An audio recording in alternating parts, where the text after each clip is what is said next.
tool to desensitize people to the idea of being obedient at a specific time when they're called to show, I think it's obeisance, or which is like worship.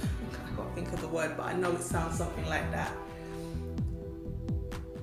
Anybody who says, I'm not going to go out and clap, there are better things I could be doing at this time than clapping for nurses and doctors, is going to be looked upon like you are a horrible person, you are a bad person.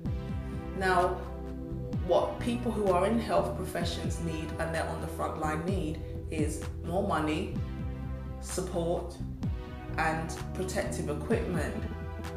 The clap can't really pay the bills, and the clap cannot protect you from the virus or whatever is out there.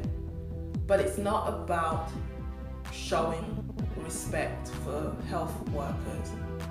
It's about unifying people around a common goal. And what more benevolent goal could you pick than recognizing the so-called people on the front line? So sometimes the simple strategies are the most effective. As I said with the toilet tissue, it's very hard to hide anything bigger than a 9-pack of tissue. And most of these bigger packs of tissue come with a handle, so you naturally carry it openly.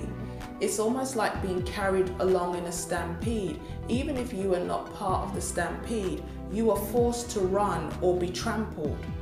This is how the elites have us in check in so many ways. Because we're so dependent upon them, either we go along with the plan or we get trampled by it. Either way, we are destroyed by them, because that's the ultimate goal, to destroy humanity, to mar God's creation.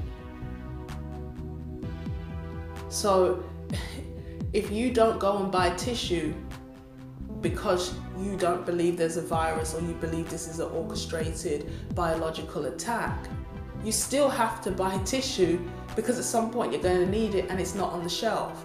It is now, but it wasn't for about 2 weeks. It was hard to find tissue really anywhere.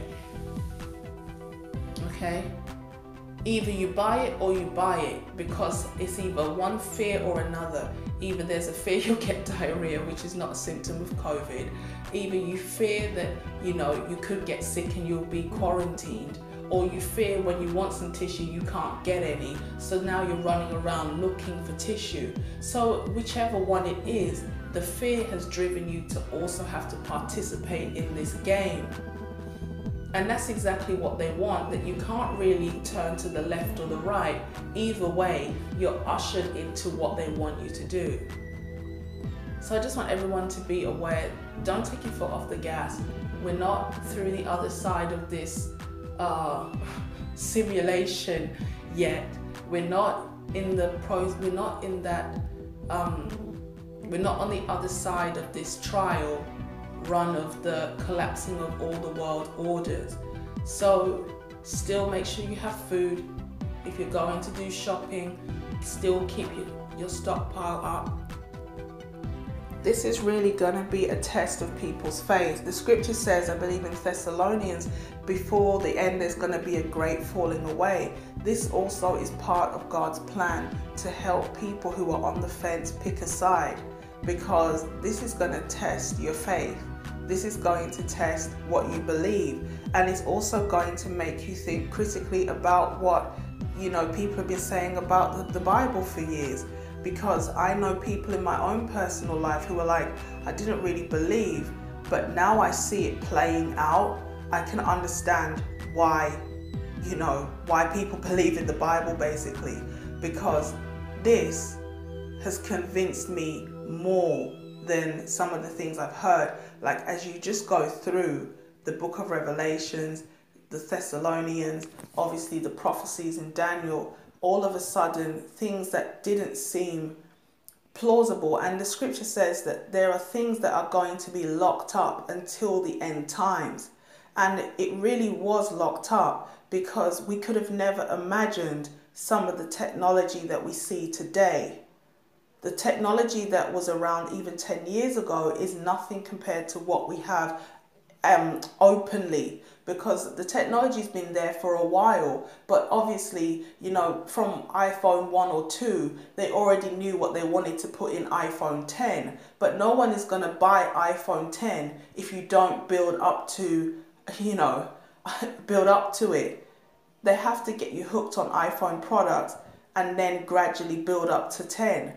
Otherwise, you'd have bought 10 and never bought a phone again. Not to mention they put things in there that break down, components that break down, so you're forced to buy an upgrade. But that's another conversation for another day. The point is this: there was knowledge that was sealed until such a time as this. So be of good cheer, be of good courage. Christ has overcome the world.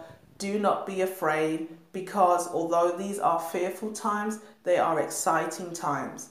Because this is the time that we have waited for to see coming to fruition.